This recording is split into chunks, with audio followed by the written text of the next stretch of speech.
এটা কিন্তু হচ্ছে পরের দিনের ব্লগ। আর সকালবেলা ঘুম থেকে উঠেই একটা কারণে আমার মনটা না ভীষণ খারাপ হয়ে আছিল। তো অনেকটা সময় কিন্তু আমার এই মন খারাপই চলে গেছিলো। তারপর মা আমাকে বুঝিয়ে বুঝিয়ে মনটাকে একটু ভালো করার চেষ্টা করেছিল। বিয়ের সবগুলো অনুষ্ঠান কিন্তু সুন্দরভাবে হয়ে গেছিলো, কিন্তু একটা কারণে আমার মনটা একটু খারাপ আছে। তো সেটা তো আর বলে বোঝানো পসিবল না, আর এটা বলা ঠিকও হবে না।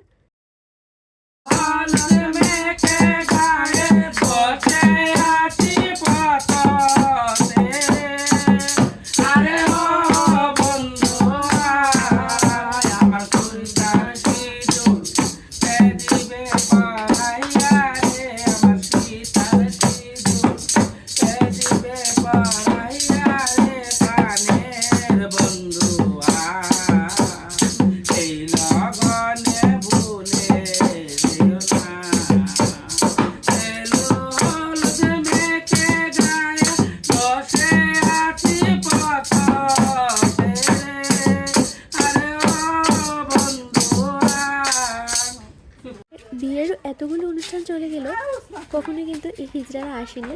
আমি নিজেই ভাবছিলাম যে সব বিয়ের মধ্যে কিন্তু হিজড়া আসে, কিন্তু আমার বিয়েতে কেন আসলো না। যাই হোক, ওরাও কিন্তু হাজির হয়ে গেছে, আর এসেই কিন্তু আমাকে ওকে অনেক অনেক আশীর্বাদ করেছে, আর ওদের একটা গানও কিন্তু শুনিয়ে গেছে।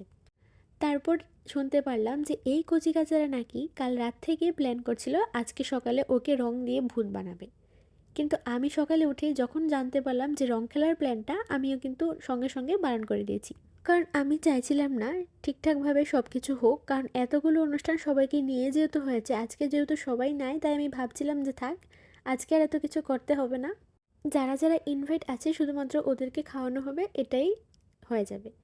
কিন্তু এরপর ভাবলাম যে এই বাচ্চাগুলোর কী দোষ বলো, সব দোষ তো আমরা বড়দের, এই বাচ্চাগুলোর তো কোনো দোষ নেই। তাই ভাবলাম যে না ঠিক আছে, ওরা যেহেতু প্ল্যান করে আছে, না একটু আনন্দ না হয়ে ওরা করেই নিক। তো আমি বলার পর কিন্তু ওরা গিয়েছিল রং আনতে, আর দেখো কত মজা করছে ওরা। আর আজকের অনুষ্ঠানটা কিন্তু হবে আমাদের মামার বাড়িতে, কারণ আমরা এই বাড়িতে একটু জলের অসুবিধা আছে, আর অনেকটা দূরে দূরে রান্নাঘরটাও আছে। তো সেই কারণে কিন্তু এই বাড়িতে আর কিছু করা হলো না, সব কিছু মামার বাড়িতেই হবে। দেখো, মিষ্টি থেকে শুরু করে বাজার পর্যন্ত যা যা আজকে প্রয়োজন সব কিছু কিন্তু মামা ভোরবেলা উঠে সব কিছু গুছিয়ে রেখেছে। আর এখন মামার বাড়িতে রান্নাবাড়ি চলছে। মামার বাড়ির পাশে কিছু বৌদিরা আছে, মামিরা আছে, ওরা সবাই মিলে কিন্তু ওইখানে আয়োজন শুরু করে দিয়েছে।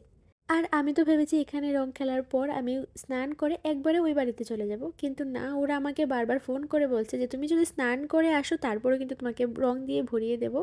তো সেই কারণে আর এখান থেকে স্নান করব না, ডাইরেক্ট এখন যাব হচ্ছে মামার বাড়িতে। তো চলো এখন যাই হচ্ছে মামার বাড়িতে। আর আগে কিন্তু ও কখনো মামার বাড়িতে যায়নি, একদিন শুধু গিয়েছিল আইবুড়ো ভাতের সময়, আর আজকে যাবে সেকেন্ড টাইম। তো চলো যাই, এরপর আবার দেখা হচ্ছে।